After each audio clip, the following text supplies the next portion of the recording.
Similarly to most other shonen manga, as the story has progressed in One Piece, the power system has grown and been expanded upon exponentially, with readers witnessing the upper limits of Devil Fruit capabilities and uncovering the secrets of the mysterious power known as Haki. Especially knowing what we know now, it's hard to imagine that this would be the outcome of the displays of power that were introduced to us in the first chapter. While Devil Fruits and Haki have come to create almost a yin and yang type of dynamic, many characters opt to specialize in one field or the other, while some choose to forgo participating in the power system altogether. Yes, science! But one of the characters that best illustrates a high level of proficiency of both Devil Fruits and Haki is none other than the first Sweet Commander of the Big Mom Pirates, Charlotte Katakuri. Within the world of One Piece, Katakuri is revered as an extremely skilled and talented combatant, even to the standards of current arcs such as Egghead and Elbaf, and this was a character that was introduced into the story several years and many arcs ago. Seriously, try and make a top 30 strongest characters list that Katakuri doesn't fit into. He's that good. But what makes Katakuri so unique is that not only was he one of the first characters to outrightly display their Devil Fruit awakening, he's also the very first character in the series to inform the reader that they're displaying advanced forms of Haki. Because technically we've seen Rayleigh use advanced armament during pre-time skip, but it was never explained to the reader until later.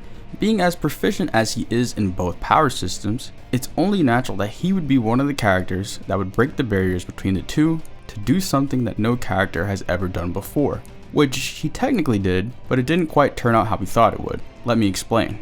So if you're a relatively long-time reader of the One Piece manga, and by long I mean you were caught up during the Whole Cake Island arc, you may remember there was something a little out of the ordinary revolving around Katakuri's initial introduction that many fans may not be aware of. In the initial weekly Shonen Jump magazine release of chapter 863, The Honorable, it is here where Katakuri's Devil Fruit ability is finally revealed, the Mochi Mochi no Mi. And while of course today we all recognize Katakuri as a special paramecia, whatever that means, believe it or not, he was actually initially classified as a Logia user, and it remained this way until it was changed by Oda in the release of volume 86 in August of 2017, meaning that the Katakuri we know as the paramecia superior to the Gum Gum Fruit was officially a Logia for about 4 months. And in those 4 months, a door of immense potential opened for Logia Devil Fruits that could have changed the One Piece power system forever, that was unfortunately closed shortly after.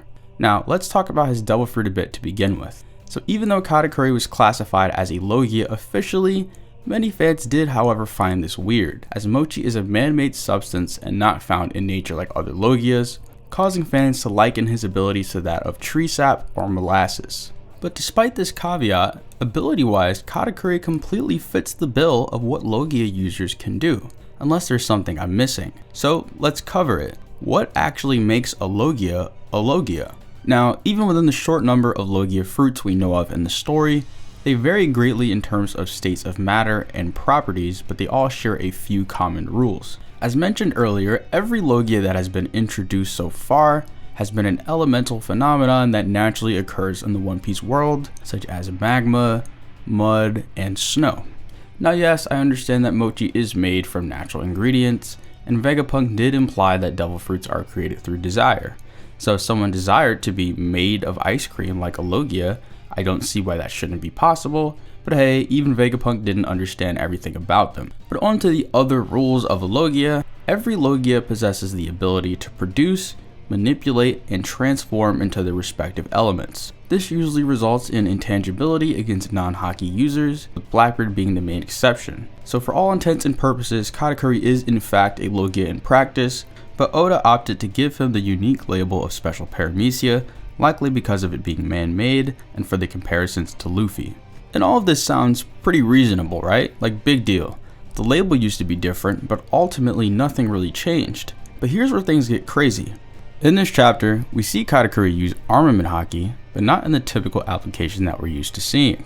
Katakuri coded his Devil Fruit ability in Haki. Now yes, Zoans and Paramecia do this all the time, but under the pretense of a Logia, this had never been done before.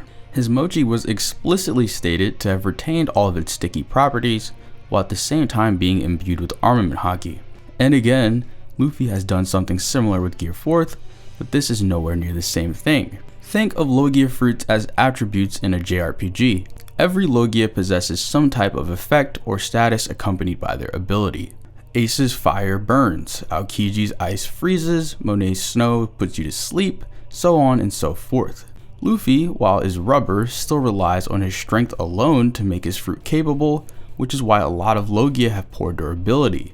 Luffy also cannot create an infinite amount of rubber like a Logia can. Even with his awakening, he can only turn his pre-existing environment into rubber. So imagine being able to produce and manipulate an infinite amount of a substance and enhancing it with armor and the ability to nullify other devil fruit abilities. I think this is why some of Katakuri's techniques stood out to me, like the peerless donuts. This dude is literally creating mochi out of thin air, applying haki to it, and then controlling it remotely to attack Luffy. This is not normal paramecia behavior at all. This is ridiculously powerful and displays impressive synergy between the two power systems, and is part of what made Katakuri such an overwhelming threat, using haki coated mochi to quite honestly beat the bricks off of Luffy. And if Katakuri isn't illustrating clearly enough for you just how strong this buff would make Logias, let's take a look at some other Logia users to see how it would affect them. Let's start relatively tame. Let's take Smoker for instance. Out of all Logia fruits so far in the series, his is definitely of the least lethal, but it is still really good nonetheless. But could you imagine if he could turn his smoke into black smoke by coating it with haki? Smoker would essentially have a massive AoE cloud of smoke that as soon as you step into it, it nullifies your devil fruit abilities, effectively disabling intangibility for any protected devil fruit users, which even means that extremely powerful non-haki users can be more effective fighters such as Frankie, or even imagine Elizabello's King Punch being used in a situation like this. Smoker is also known to be able to grab and restrain people with his smoke, and it'd be a nice touch to see him not requiring any sea stone cuffs in that scenario. Also, black smoke just looks badass. Kizaru already has arguably one of the strongest devil fruits in the entire series, but I don't think I need to convince you why a literal beam of light coated in armament haki would be a massive problem. With the destructive power we've seen from them already, just the thought of them being amplified any further is encroaching top 5 territory, especially when you include awakening. And as broken as Basil Hawkins' fruit was, where all damage he receives is reflected on people he touches, I'd imagine none of it would have mattered had Kizaru used haki on his beams. They would likely just damage Hawkins directly, and it's kinda GG's for him after that. And with Aokiji, remember how all of Marineford essentially took place on top of the ice that he created? Well, what if he made that black ice? I mean, everyone would just be slipping everywhere and you wouldn't even see it coming. But for real though, imagine not being able to walk on the ground without being in contact with armament haki. This is a devil fruit user's worst nightmare and is borderline entering domain expansion territory. Also, we know that once Aokiji freezes you, it is possible to escape via your own devil fruit abilities, like we saw with Whitebeard, but if he's freezing you with haki coated ice, it's a whole different story. Depending on the gap between him and his opponent, escape would be much more difficult or even impossible. Akainu is already stated by Oda to have the most lethal devil fruit in the entire story.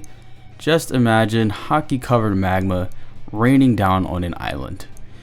You're simply fucked. Other than Law, this might be one of the only devil fruit attacks to have a chance at cracking Bartolomeo's barrier. Caesar Clown, believe it or not, would also benefit greatly from this, being another gas type fruit user. Like, could he just coat the oxygen with haki? We know for a fact that he can manipulate oxygen, so I don't see why this wouldn't be possible. Dude could literally put haki inside of your lungs and somehow it still isn't worse than vapes. But one of the most broken applications of this ability would be with Karasu's Soot fruit. Karasu is arguably the character with the highest level of Logia mastery, as he can control his element remotely and even emit his voice out of his element. This dude literally morphed his Soot into a fully functional giant bird, all while he was literally islands away from Sabo and was talking to him through the bird directly. Either Karasu has a multi-island range when it comes to his devil fruit control, which is far more impressive than Kaido holding up Onigashima, or he can grant sentience to literal ash. Either way, it's broken. Imagine landing a haki attack on someone from an entirely different island. At that point, sniping isn't even the word.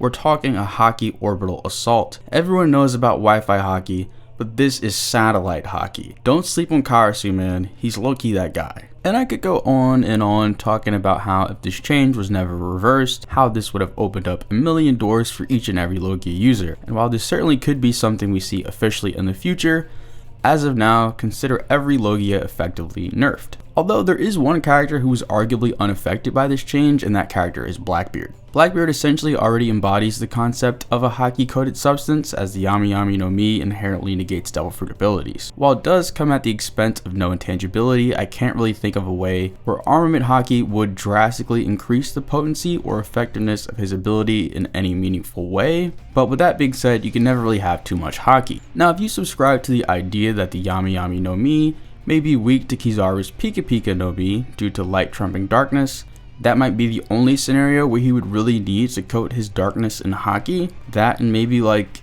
advanced Conqueror's attacks maybe. And just to be clear, this is just fun imaginative speculation, guys. Clearly Oda had a reason for the revision, and to this day, we've never seen a Logia user apply Haki to their element. Whether it's possible or not, we'll have to wait until the top tier Logia users actually start doing something to be able to tell for sure. We still haven't seen them use Awakenings yet either, so for all we know, these two abilities could be revealed at the same time, maybe by someone like Dragon. Who knows? So don't feel bad for Katakuri, we still love you and you're still the most swagged out One Piece character, so don't feel too bad. And honestly, the fact that Katakuri is a Logia in practice, that could be confirmation that it is possible for Logias. But hey, when in doubt, trust Oda.